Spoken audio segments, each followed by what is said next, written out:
Doctor प्रज्ञा मिश्रा है। मैं नागपुर महाराष्ट्र से आई हूँ। मैंने अपना ग्रेजुएशन छत्तीसगढ़ डेंटल कॉलेज से कंप्लीट किया है, जो कि राजनांदगांव छत्तीसगढ़ में लोकेटेड है। और उसके बाद मैंने अपना इंटर्नशिप, जो कि एक्सटर्नशिप मैंने अपना कंप्लीट किया है लता मंगेशकर कॉलेज नागपुर महाराष्ट्र से।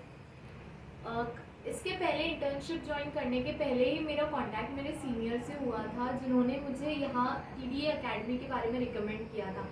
तो from the very first day of my internship I was thinking about कि हाँ, after completion of my internship मैं TDA अकेडमी ज्वाइन करूँगी।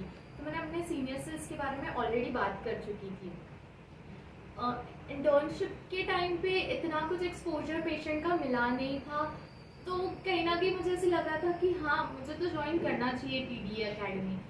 सो इंटर्नशिप जैसे ही कंप्लीट हुई, मैंने थिन सर से कांटेक्ट किया। उन्होंने बहुत अच्छे तरीके से हमें गाइड किया था। एक्चुअली मेरी फ्रेंड भी मेरे साथ थी, तो हम दोनों ने सर को कॉल किया। सर ने बहुत अच्छे से हमें समझाया, प्रोसीजर समझाया, यहाँ क्या क्या होगा, आपसे क्या क्या करवाया जाएगा, ये सब समझाया था। इंटर्नशिप के टाइम पे मैंने क्लिनिक ज्वाइन किया था, बट वहाँ पे भी एज सच पेशेंट्स करने दिया नहीं जाता था, बट ऑब्जर्वेशन और स्केलिंग, बस यही सब मिला था। तो क्लिनिकल एक्सपोजर बहुत कम था मेरे लिए।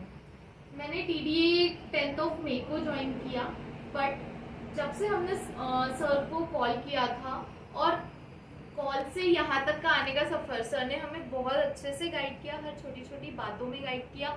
इनफैक्ट हमारे सेफ्टी का भी सर ने बहुत अच्छे तरीके से ध्यान रखा।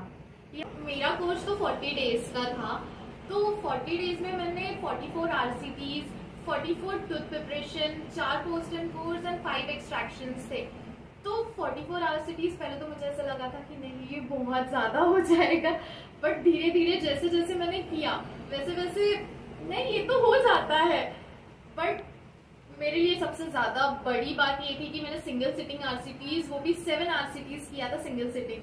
तो बहुत अच्छा लगा था। कॉन्फिडेंस तो पहले भी नहीं था, बट यहाँ आने के बाद में धीरे धीरे कॉन्फिडेंस बहुत ज़्यादा बिल्डअप हुआ, और अब कहीं ना कहीं मुझे ऐसे लगता है कि हाँ, मैं कर लूँगी। तो ये सब मैंने अपना कोटा जो है मैंने 40 डेज के पहले ही कर लिया, जो कि मुझे लगा नहीं था। मुझे तो ऐसा लगा था कि नहीं, एक्सटेंड हो सकता है मेरा Kota, but somehow ma'am and sir, जो मेरे बहुत अच्छे मेंटर्स हैं, उन्होंने बहुत हेल्प किया, बहुत गाइड किया, और मेरा कोटा फाइनली हो गया। और मुझे बहुत अच्छा लग रहा है कि मैंने इतना कुछ किया, एक्चुअल में मैंने किया। तो it was like very very very good experience for me. Realization मेन, हम जब भी कोई क्लिनिक में जाते हैं या जब भी कोई हॉस्पिटल में जाते हैं, हम सबसे पहले हमारी हाइजीन के बारे में देखते हैं, वहाँ का स्टरलाइजेशन प्रोसेस के बारे में देखते हैं।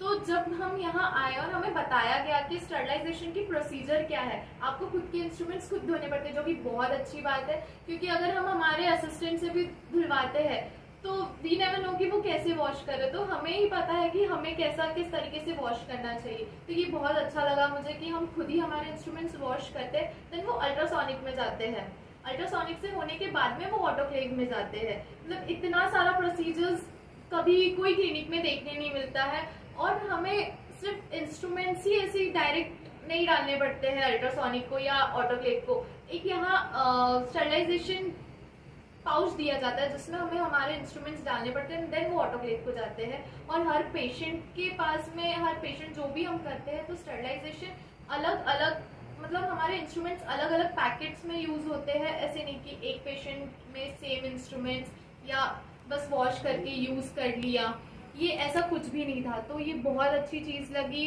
कि हाँ, पेशेंट की सेफ्टी देखी जा रही है, इनफैक्ट डॉक्टर्स की भी सेफ्टी देखी जा रही है। हाइजीन बहुत अच्छे से वेल मेंटेन्ड है यहाँ पे। अब हम बात करते हैं कैंप्स। यहाँ पे हर संडे कैंप्स लगते हैं, जिसमें हमें पेशेंट से डील कैसे किया जाता है वो बताया जाता है, डायग्नोसिस कैसे करना चाहिए वो भी बताया जाता है। जनरली कॉलेजेस में कैंप्स होते हैं, बट यहाँ का कैंप्स कुछ डिफरेंट ही था। यहाँ पे हमें खुद से डायग्नोस करना पड़ रहा था एंड खुद ही हमें पेशेंट को रिकमेंड करना पड़ रहा था, तो ये बहुत ज़्यादा अच्छी चीज़ थी। यहाँ पे रेगुलर बेसिस पे हमारे डाउट्स भी क्लियर किए जाते हैं। अगर कुछ भी डाउट्स आता है रिगार्डिंग प्रोसीजर या ट्रीटमेंट के टाइम पे कुछ डिफिकल्टी हमने फेस किया, तो वो भी हमारी बहुत अच्छे तरीके से क्लियर की जाती है।